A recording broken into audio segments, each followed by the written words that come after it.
Dear friends and colleagues,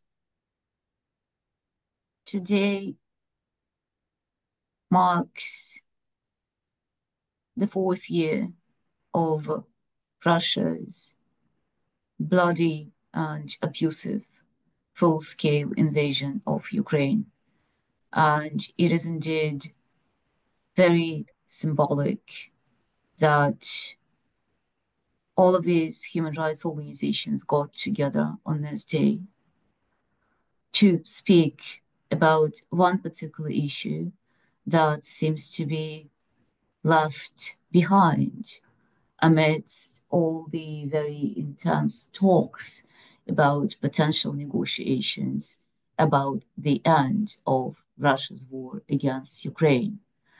Lots of policymakers, lots of speakers, lots of experts, lots of journalists are incessantly talking about territories, bargaining, and politics.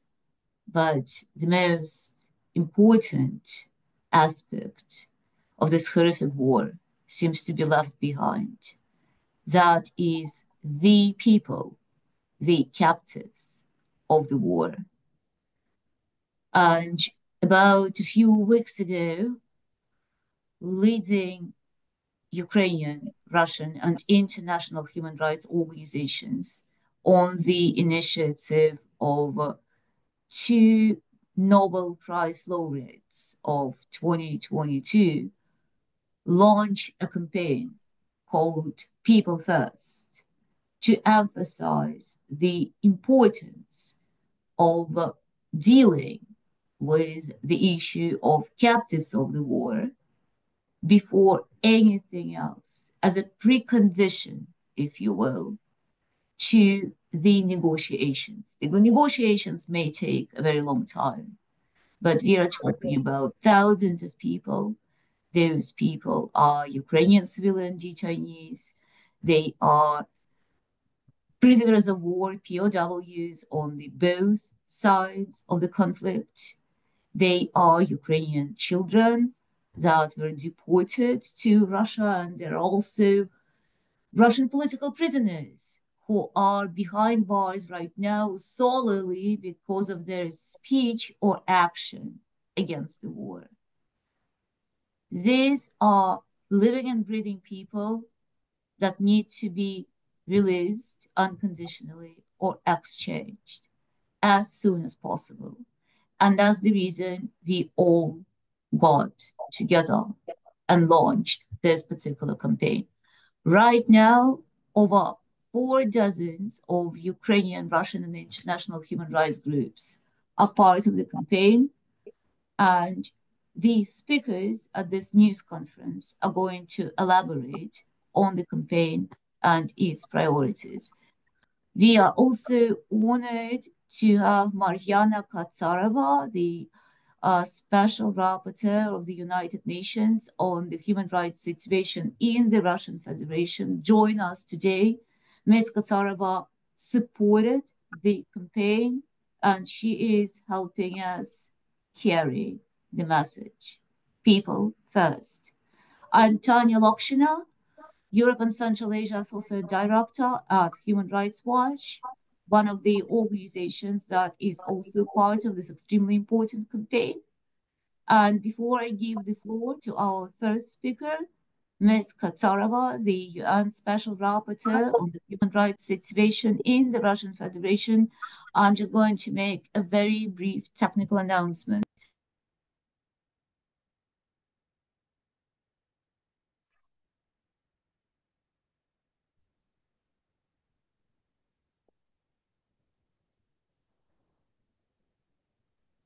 Tanya, you're muted.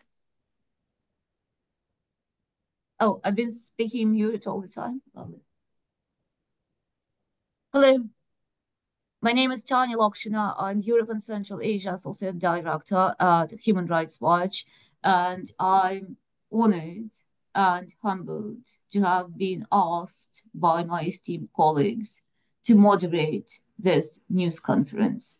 The news conference, which is commemorating the start of the fourth year of Russia's bloody and abusive full-scale invasion of Ukraine. The news conference, which is also aimed at drawing your attention to the situation of the captives of the war. Now, if you need the translation to either Ukrainian, English, or Russian, please look at the lower bar on your screen, and there is like a little circle with 3 dots on it. If you click on it, you're going to see a globe with the word interpretation. Click on interpretation and you're going to get a selection of languages, right? Our first speaker is Mariana Katsarova, the United Nations Special Rapporteur on the human rights situation in Russia. Mariana, please, the floor is yours. Thank you, Tanya. I could speak in Russian or in English or in Bulgarian, but I suppose English, if there is interpretation, then when we answer questions, I'll be happy to answer in whatever language I know. I'm honored to be here today, truly honored, because I'm here with the leaders of the Russian human rights movement and the Ukrainian human rights movement, and they are together today on the 3rd anniversary of the aggression of the Russian Federation against Ukraine. And that's not a small deal. And the campaign People First, I'm totally in solidarity with this campaign. I'm here to support it. And I have been raising my voice through my reports already last year to demand in my recommendations to states the immediate release of all Ukrainian detainees in Russia, their return to Ukraine, and at the same time, the release of all Russian political prisoners, those brave Russians who raised their voice against the war and paid for it with prison sentences as high as 25 years in prison. This really is the precondition of any peace negotiations or any peace settlement. Today, I'm issuing a statement, and I invited all my colleagues, special rapporteurs of the United Nations, to join me, because we need to show a solidarity, and we're showing our solidarity with the people of Ukraine and the victims of human rights violations. There cannot be any meaningful peace talks about settling peace in Ukraine without accountability and justice for the victims of this war. It's not about territory. It's not about natural resources. Neo-colonial demands on a country which just continues to lose so many of its citizens, and many of them, thousands, being deported to Russia and on the occupied territories of Ukraine, being subjected to despicable torture, subjected to extrajudicial executions, but also to enforced disappearances, journalists being killed in detention, like Victoria Roshina, for whom for 6 months the Russian authorities cannot send to the family neither the death certificate or her body, to have a closure, which is another form of torture on the family members of the Ukrainian detainees in Russia. I have been raising my voice to a very important narrative, which is the repression inside Russia, the crushing of the civil society, the independent media, any anti-war expression, anybody from all walks of life who said the word war instead of the special military operation and being imprisoned. This repression at home is interconnected, and it made possible the aggression of Russia against Ukraine, against the neighbor. The aggression abroad and the repression at home are totally together as part of the strategy of the Russian government of destroying the civil society at home, destroying any dissent, and having a strategy of torture, of all the human rights violations, of the war crimes against the Ukrainians.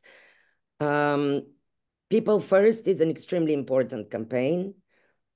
As in unprecedented way, together the two human rights movements of two countries, one the aggressor, the other one the victim of this war, got together to demand justice, to demand accountability, and to demand release of all the political prisoners in Russia and the Ukrainian detainees.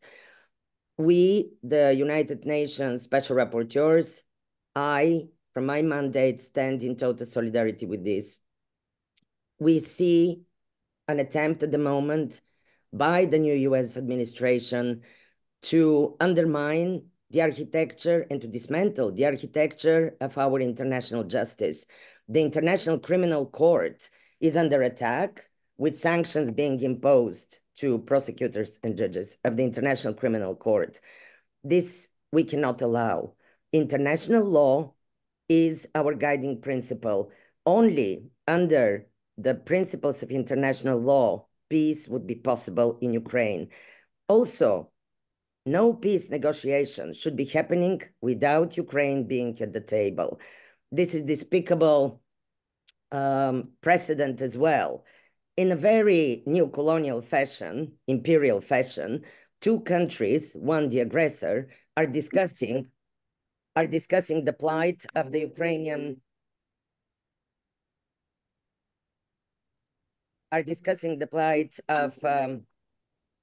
of Ukraine without Ukraine being at the table.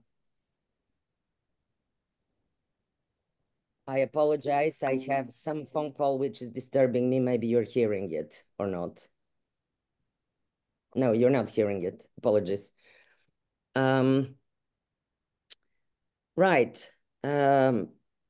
Russia has brought war to Ukraine, and any attempts today to call Russia not the aggressor and to start a narrative which actually blames the Ukraine and the Ukrainian people for starting the full-scale invasion of themselves is absolutely unacceptable.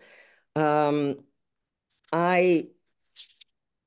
believe that we now are facing an extremely difficult moment where really the matrix of international justice is being under attack, where one country is allowing itself to act as a peacemaker, although nobody, the victims in Ukraine, have not authorized the new American administration to have these peace talks.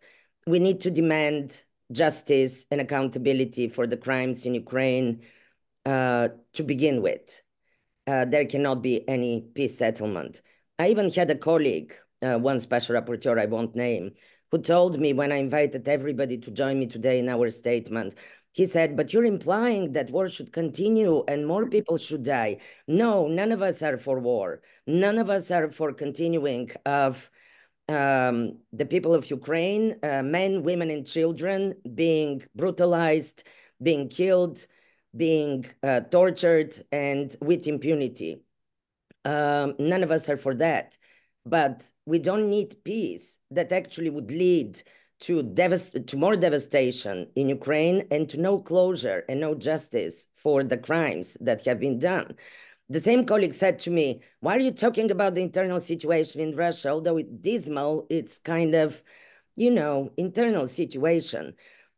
Me and Tanya and other colleagues from the human rights movement remember when the Chechnya wars were happening, although on the territory of the Russian Federation, in the Chechen Republic, the same narrative were being said from abroad. This is an internal matter. There is no need for any provision of justice or accountability. The Russians could handle it. It's internal matter. We cannot allow human rights to be spoken about as an internal matter of any country, and particularly of this war, because that's our responsibility to the victims, to the survivors, and we want to save them. Your campaign is an instrument for saving the lives of these thousands of Ukrainian civilians and for ending the repression against Russians who speak against the war by releasing the political prisoners. About 160 bodies were returned by Russia to Ukraine of Ukrainians that died in detention. I mentioned Victoria Roshina as well. She's among them. The real number of deaths under torture, in torturous conditions of detention, in Russian prisons is much, much higher. We would never know actually the exact number until all bodies are returned and until the Russian government actually release information about the Ukrainian detainees. We don't even know how many they are. We say thousands. At the same time, many of the Russian political prisoners who spoke against the war are also starting to die in detention. And that needs to stop in the name of saving lives, in the name of justice, and in the name of keeping accountability on the agenda of any just peace in Ukraine. Thank you. Mariana, thank you so much for this powerful and very timely call. Our next speaker is Alexandra Matviichuk of the Ukrainian Center for Civil Liberties, one of the co-laureates of the 2022 Nobel Prize for Peace. Before I give Alexandra the floor, I would like to let you know that once the speakers are done talking, you'll have an opportunity to ask questions. In order to do that, click on the chat box and type up your questions and specify which particular speaker the question is being addressed to. Thank you so much. Alexandra, the floor is yours. Thank you very much for providing me a floor. It's a huge honor for me to be with distinguished colleagues on this panel. President Trump started these peace negotiations because, as he told, he cares about people dying in this war. If President Trump cares about people dying in this war, it means that he also has to care about people dying in Russian prisons. Thousands and thousands, men and women, civilians and prisoners of the war. I personally interviewed hundreds of people who survived Russian captivity. They told me how they were beaten, raped, smashed into wooden boxes, their fingers were cut, their nails were torn away, their nails were drilled, they were electrically shocked through their genitalia. One woman told me how her eye was dug out with a spoon. In such conditions, it's very difficult for these people to be alive at the end of the peace negotiations. President Trump and other politicians has also to be care about Ukrainian children illegally deported to Russia. They can't allow themselves not to care about this when people in United States care about Ukrainian children, when people in Germany care about Ukrainian children, when people in Brazil care about Ukrainian children. These Ukrainian children are put in Russian education camps. They're told they're not Ukrainian, they're Russian children, their parents, their families, their country refused from them, and they will be adopted by Russian families who will bring them up as Russians. I'm worried that politicians now speak about natural resources, elections, territorial concessions, hundreds of other things, but not about people. It's not okay. It's not normal. We have to return human dimension in all peace negotiations, how to stop Russian war of aggression against Ukraine, because people have to be first. Thank you. Thank you so much, Alexandra. Our next speaker is Oleg Orlov of Memorial, a Russian human rights organization, which was also one of the co-laureates of the 2022 Nobel Prize for Peace. Oleg, the floor is yours.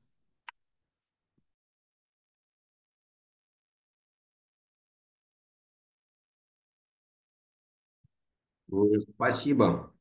Я благодарен за возможность выступить перед вами. 3 года идет страшная кровавая война.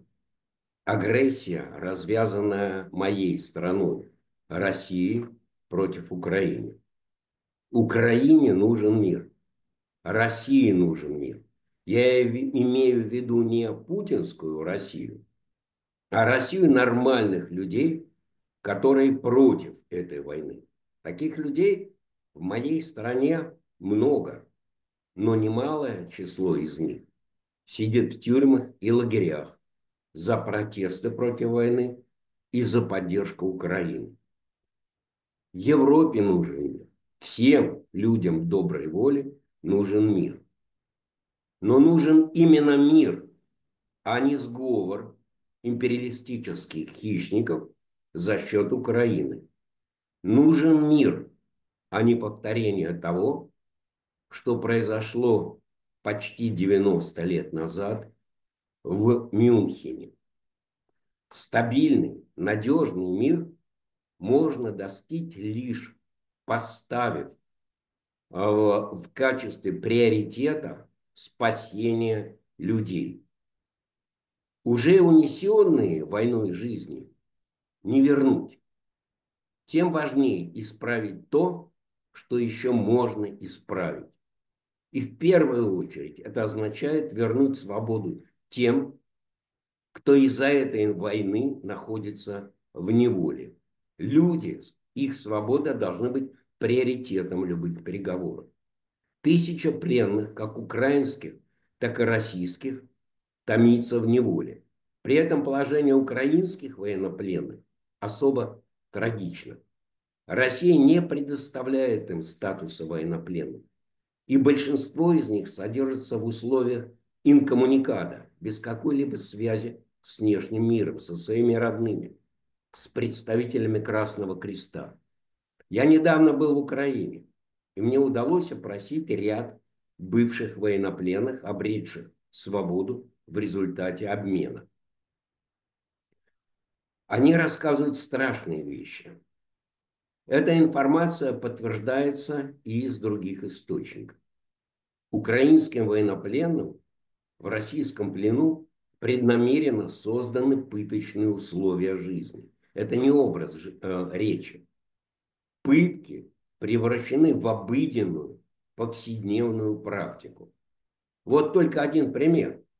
10 военнопленных, например, находятся в камере, где есть достаточное количество спальных мест, где есть вода, есть туалет, 3 раза кормят в день. Казалось бы, все нормально, где ж тут пытки?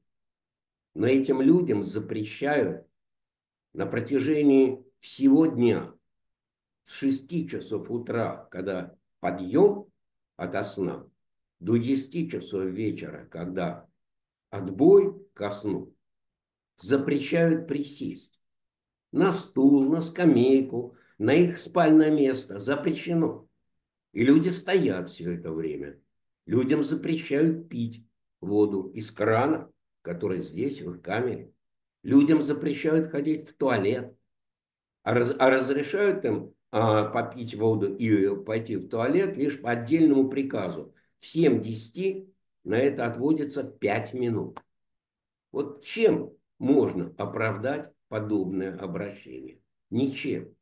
Любого человека, который нарушает эти установленные правила, избивают. Но избивают не только его, а всю камеру.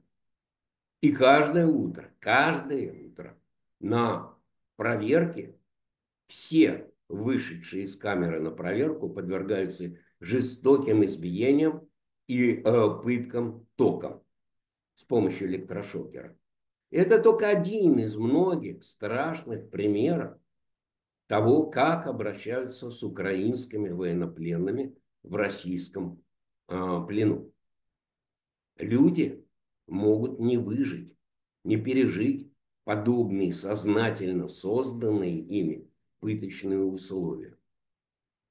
Так же, как могут не выжить в тюрьмах и многие российские политические заключенные. Эти люди протестовали против войны. Они сознательно собой пожертвовали. И теперь они находятся в тяжелых условиях российской тюрьмы. Я не могу всех перечислить.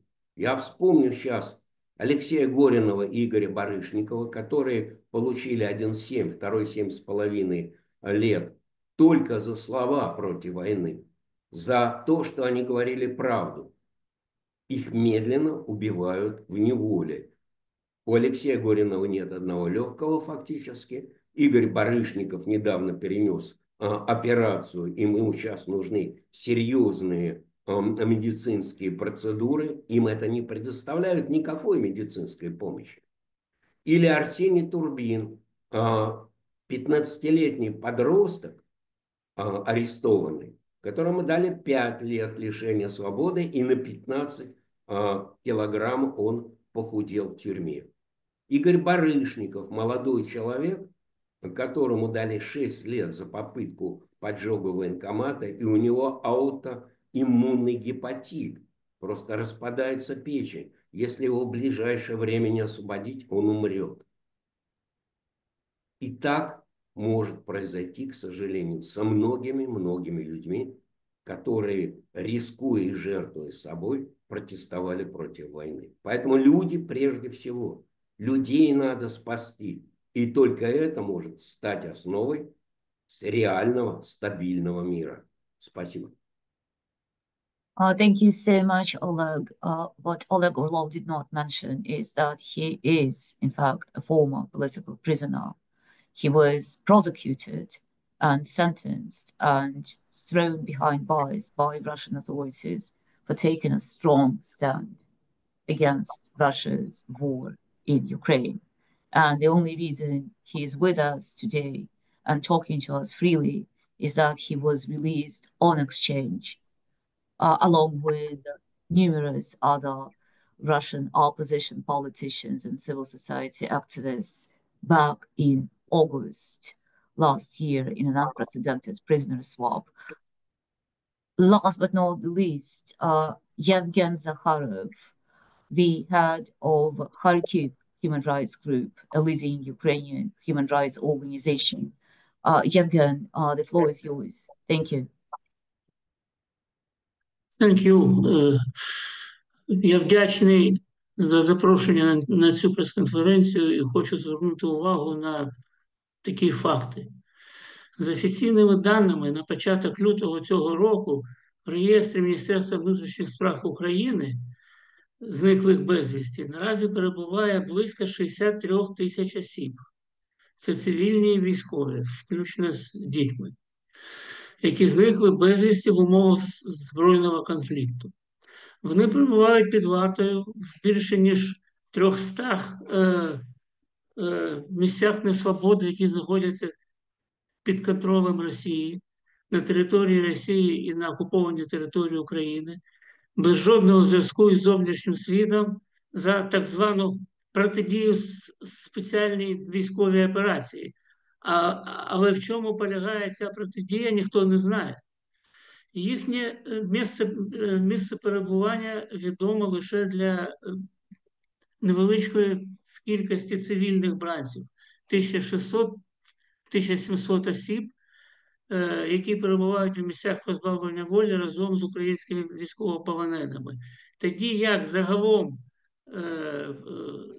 цивільних українців, які знаходяться у ув'язненні, декілька десятків тисяч. Ми не знаємо скільки, ця цифра невідома, але те, що вона велика, ми маємо добре уявлення.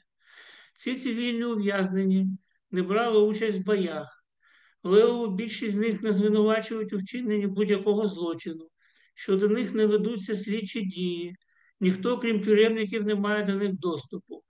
Де знаходяться інші цивільні ув'язнені, в якому вони стані, чи вони живі, невідомо. Їх сім'ї нічого про них не знають і дуже страждають від цього незнання, особливо діти. Зауважу, що ці десятки тисяч цивільних осіб ув'язнені без будь-якої причини. Адже не можна вважати такою причиною те, що вони розмовляють українською мовою, чи працювали до початку війни в поліції та інших державних органах України, були прикордонниками, пожежниками, суддями, прокурорами, у виконавчій службі і так далі. Не можна вважати такою причиною те, що вони були депутатами міських рад. І ці люди, повторюю, сидять просто так, у великій кількості. При цьому ну, відомі речі абсолютно жахливі. Ну, наприклад, до нашої організації звернулося 47 людей, чиїх рідних інвалідів було вивезено в Росію. Або викрадено, або затримано і вивезено. Серед них є 2 інваліда першої групи, які взагалі не рухаються. Тим не менше їх затримали і вивезли. Є 5 інвалідів другої групи. Є така група людей, які вивезли як психічно хворі. Із 2 лікарень психічних вивезли до 1000 психічно хворих в Росію. Де вони сьогодні, невідомо. Але добре відомо інше, в яких жахливих умовах знаходяться українці в місцях несвободи Росії і як там з них знущаються. Олег Орлов, він навів жахливі факти про необхідність стояння від 6 ранку до 22 часов ночі, від підйому до відбою. І у цих людей пухнуть ноги від цього стояння. Вони втрачають свідомість, але все одне їх примушують стояти. Це витончені тортури. За найменше порушення цих правил, що вони попили води чи пішли в туалет, жорстоко б'ють всю камеру. На коридор виводять і б'ють. В цих установах вкрай погане харчування, не надають майже ніде медичної допомоги. І щодня всіх постійно б'ють руками, кийками, струмом, приєднуючи дроти до різних частин тіла, в тому числі до статевих органів, щоб ці люди не могли мати дітей. І в аналогічних умовах утримуються і українські військовополонені. Вони також постійно піддаються катуванням і здебільшого утримуються інкомунікадом. Я вважаю, що ще до початку перемовин всі українські громадянські ув'язнені мають бути звільнені, а військовополонені з обох боків України і Росії обмінені. Можливо, також не забувати про необхідність звільнення сотень російських політв'язнів, які опинилися за ґратами тільки тому, що вони були проти війни або виступали на підтримку України. Люди вищі за все. Це має бути головною ідеєю цих перемовин. Я вважаю, що що всі ці звільнення, обмін, повернення тих, кого не можна звільнити напряму, оскільки вони знаходяться за ґратами, це переведення з України в'язні кримінальні. І таких є немало, до 3000 з Херсонської області перевели. Їх треба просто повернути в Україну. Так от, все це треба зробити до початку перемовин про мир, як його прелюдію, як його перший крок. Я хочу на цьому закінчити. Дякую за увагу. Дякую. Thank you so much, Yevgen. Now, before we start with questions, and I remind you again that you can type up your questions in the chat of the news conference, I would want to point out that according to the international humanitarian law, the laws of war, civilian detainees, they should not have been captured in the first place. That's completely forbidden, and they should be released immediately and unconditionally. As regards prisoners of war, the warring parties have the right to hold prisoners of war, and they are obligated by law to release prisoners of war at the end of hostilities. However, the negotiations which are about to take place present an extremely important window of opportunity to accelerate those releases. And that would be crucial, especially in light of the fact that the prison conditions for Ukrainian prisoners of war in particular, like my colleagues pointed out, are quote unquote torturous. And many people, and we're talking about thousands of people here, they may not live long enough to see the full conclusion of the negotiations. Now, I'll abuse my position as a moderator and will actually ask the first question. Alexandra, you've been talking about the importance of this campaign. You've been talking about how crucial it is to put people first. What do you think it takes to make President Trump and President Putin to pay attention?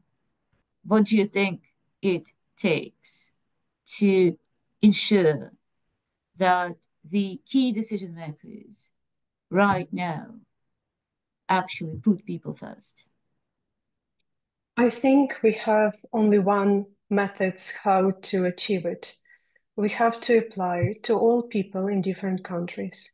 We have to apply to all human rights and civil organizations, initiatives, and movements in different countries. We have to apply to political leadership of different countries with one main message: join this campaign and get this message spread out. Because when we will raise a public demand that people have to be first when we're discussing all methods how to stop Russian war of aggression against Ukraine, politicians can't afford themselves to ignore it. And I know that it's difficult to achieve, taking into account the current political landscape. And there is no guarantee, but we have a chance and we have responsibility, even moral responsibility, if I may say so. So let's use this chance. Thank you, Alexandra. And we have a question from the audience. I'm just reading the question. In the changing global context, when human rights issues and human rights dimension seem to become deprioritized, how can the United Nations and the international civil society effectively defend those values? I would want to address this question to Mariana, if Mariana is still online. Thank you, Mariana. Yes. First of all, the fact that in certain countries, new administrations come in, like in the United States, that actually doesn't value human rights and actually is trying to dismantle the international system of human rights, this is nothing new. I mean, there are so many countries. Look at Europe. The far right is coming, marching in so many countries. In Germany, where I'm sitting at the moment in Berlin, there was elections yesterday, and there was, the far-right party, Alternative for Germany, came second. And the next elections, the fear is they could come first. So I think it's nothing new, but it's actually shocking that a country like the United States, which holds a veto power as a permanent member of the Security Council, is now completely joining the narrative of the Russian government about anti-human rights. So I think the United States mentioned that a couple of days ago that they're thinking of coming out of the UN. They already left the Human Rights Council. Russia already left the Human Rights Council a couple of years ago. I think we need to continue sticking to the principles of international law, international justice, the Charter of the United Nations, And yes, if two of the permanent members of the Security Council who have veto power want to either leave the United Nations or, to abuse the Charter of the UN through aggression against other countries or be against the human rights mechanisms of the United Nations, they're still there. And there are other countries. And I think more than ever, we need to use our voices within and outside the UN to stay together, it comes in Russian in my head, сопротивление. There should be a resistance to any attempt. We should go and ring-fence the International Criminal Court as a matter of principle, holding our hands around it to protect it, metaphorically and maybe physically by civil society, to protect the institutions, to protect the mechanisms, because all of this was done by our joint humanity in the last 80 years. Based, on the ruins of World War II. And the world was saying never again. So this never again, after 80 years, is becoming business as usual, new colonialism, give me your rare minerals. I mean, which century do we live in? As if there was no attempt in the past 8 decades, almost a century, to build this system. So I think we should worry, but we should actually resist, be together, the human rights civil society, and also we as United Nations Special Rapporteurs, we are getting together to resist these attempts.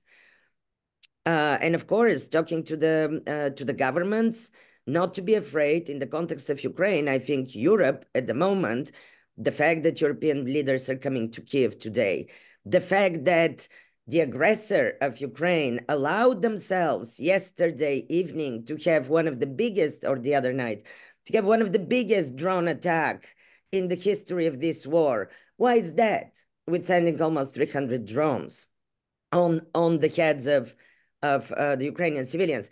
Because now they're being legitimized. Because the American administration is saying, oh, you're not an aggressor, it's the Ukrainians that started the full-scale invasion. So it's okay now to target civilians, to send drones, to continue the bloodshed. I think it's very important we resist. Thank you, Mariana. And there is actually another question for you, I believe. Should or could the United Nations suggest some kind of an exchange of prisoners in steps related to negotiations towards peace in Ukraine?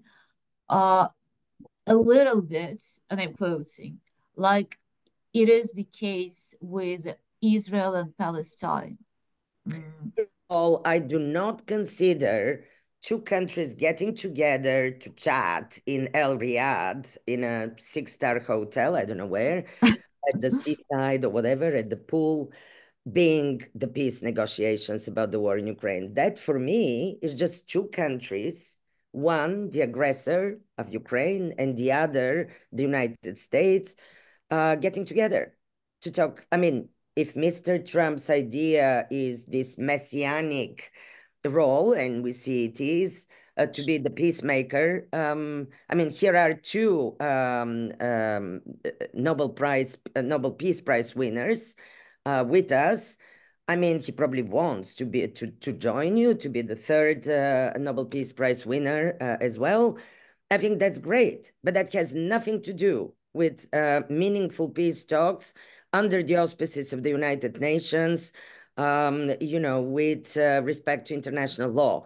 Ukraine cannot be not at the table. I mean, this is a travesty of peace talks or of justice or of anything. So I think, of course, if there are meaningful peace talks where the United Nations is participating or being part of or being respected to be part of, or undertaking such peace talks under its banner and auspices, there will be, and it's not about exchange, it's about freeing all for all. It's all the POWs, the prisoners of war in one country and in the other country before settling peace. As Tanya pointed out correctly, civilians cannot be exchanged under the Geneva Conventions, they should be unconditionally, immediately released from Russian detention. So actually, of course, this will be part of any meaningful peace talks. But what we see is just a deal, settling business deal between two countries on the back of the third one, at the victim of the war. So let's see what happens. We should be insisting on real peace talks with people first in the center of these peace talks, or as a precondition of even starting.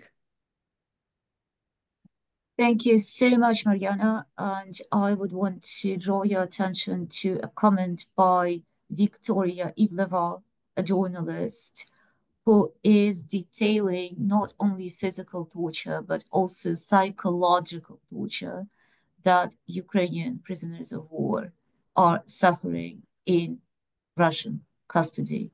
Torture is not only about beating people, it's also about degrading their dignity. And this is clearly what's happening, and it's taken a huge toll. Our time is up. I'm really grateful to all the amazing speakers and to everyone who found the time to join us today and to focus on the captives of the war. Let's do our utmost all together to make sure that the fate of the captives is actually prioritized as a precondition of the negotiations, which now seem to be in the works. Thank you.